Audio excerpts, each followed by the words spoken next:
Hey everyone, it's Neforito, and today I want to tell you about the Genshin Impact store, a Mexican restaurant, about paying for the dorm from Japan, cultural exchange and taxi prices in Tokyo. Don't forget to subscribe and hit that like button. Let's dive in.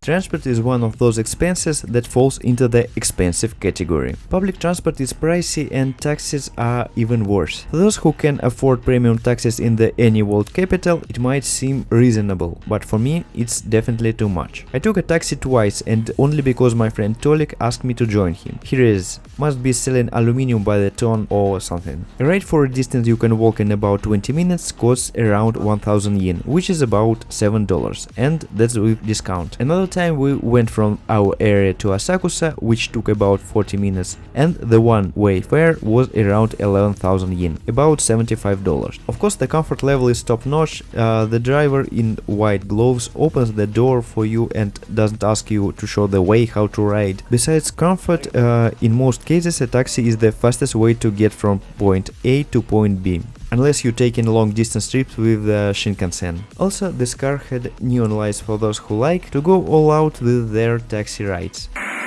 Okay guys, here we are, and here's a memento for you at no extra charge. However, it wasn't one of those times, then taxi is faster. On the way back, we got stuck in a huge traffic jam due to the accident on the road. Stupid f***ing gun! In the relatively short time we've been studying together in Group B6, our crew has really come together. They go to events together, hang out after school, and of course raid izakais on weekends. Each member of our diverse group brings their own flavor, and we keep learning new things about each other countries. The first thing I want from Italian was to show me how to pronounce Antonio Margheriti. Antonio Margheriti. You know. Antonio Margheriti. Ancora? Margheriti. Un'altra volta, ma adesso vorrei proprio sentire la musica delle parole. Margheriti.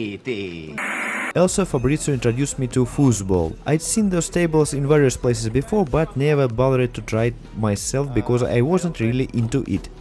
Turns out it's pretty fun with 8 hands involved.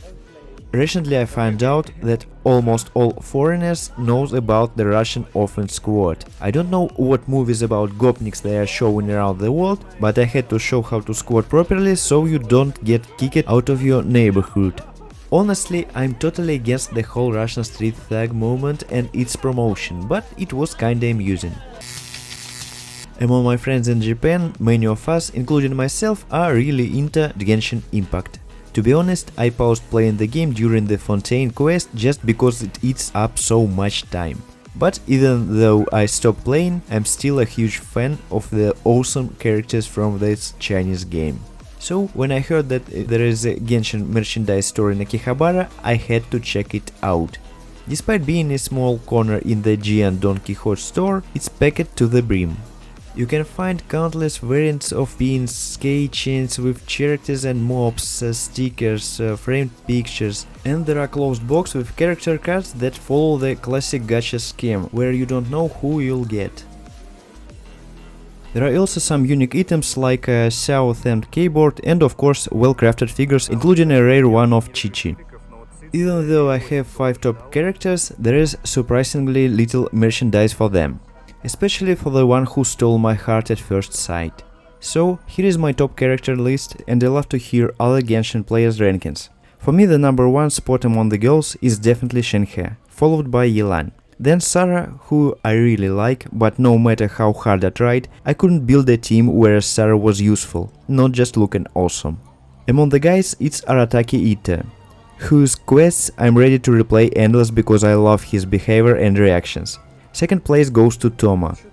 By the way, there are still quite a few keychains and stuff for Thoma. Finding even basic photos of Shenhe or Sarah is a really challenge, which is puzzling considering that less interesting characters, not going into specifics to avoid hate, are available in many merchandise variations. There was a massive mousepad for Ita, almost like a whole carpet. You could wrap a piglet in it, and it's way too big for my small dorm desk. There are some practical items like the bed lining or a Diluc cosplay costume. I can't say it looks incredibly high quality, but it seems decent, especially if you urgently need to cosplay and don't want to deal with sewing or hiring a specialist, and if it fits your size. By the way, there are a few variations of Diluc costumes. Some products are dedicated to specific story arcs. I think it'd be great if the stores had electronic catalogs, like I come in hoping to find Shanghai merch, type in the name and get a list of everything available and where it's located. Maybe some sort of grid system, because to go through all the merchandise piled up on the shelves you'd need a whole day. But honestly, I wouldn't mind digging through this stuff from morning till night. Just need a suitcase full of money and a special spot to store it all. Tokyo has countless restaurants and you can find cuisines from all around the world. Of course, Mexican cuisine is represented as well. I haven't tried many Mexican dishes, but I really love tacos and burritos. Unfortunately, I've never had authentic Mexican food made by Mexicans, so I thought Japanese people with their meticulous approach could recreate Mexican dishes with maximum accuracy. So I went with friends to a Mexican restaurant near the school. The menu was impressive with its variety, and the pictures looked really appetizing. The prices were a bit higher than in Japanese cafes, but overall not too expensive. The Mexican atmosphere was created with characteristic music and decor. Visually, it was the most Mexican place I've been to. I eagerly awaited our order to be delivered by girls in white sombreros and ponchos. But the order was brought by a robot, which did have a tiny sombrero in its defense. We all ordered tacos, which was pretty small. I expected them to be bigger, but what really threw me off was the very little amount of meat in the tacos. And the food was quite bland, let's just say it didn't impress. Overall, the place is nice and atmospheric, but it didn't satisfy my craving for Mexican foods. At the language school, I have Mexican friends. Their opinion is more objective, not only because they are Mexicans, but also because they tried at least a few dishes. However, their opinion largely coincides with mine. They said that the food quality is good, but the restaurant is more like a Tex-Mex food, which is more from the USA than from Mexico. It's pretty expensive and portions are small, so looks like a trip to Mexico is in order. Another thing I wanted to mention is paying for the dorm when you are already in Japan. It's not as simple as just paying in cash. There are two types of terminals you can use, one of which is at Sumitomo Bank SMBC. So step 1, choose transfer. Step 2, when asked if you are a scammer, select no. Of course not, yes. Step 3, choose cash. Step 4, enter in the phone number. I couldn't figure out what was the wrong because I'm used to entering digits and the system filling in the rest. But here you have to enter the dashes yourself. Step 5, just hit next. Step 6, enter the amount. Maximum is 100,000 yen. Anything more needs to be done in 2 or more transactions. Then switch to Latin characters and enter the sender's details, including your number. I forgot mine, but it seems to work fine. I also entered the name of the dorm. Next, choose the bank. You will find these details in the dorm's invoice. Then enter the first letter of the bank branch.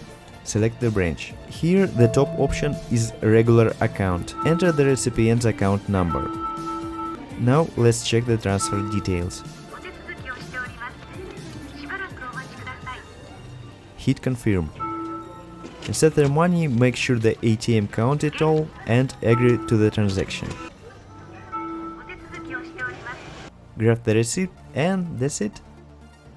That's all for today. Thanks for watching, and if you enjoyed the video, please subscribe and leave a comment. See you next time. Bye.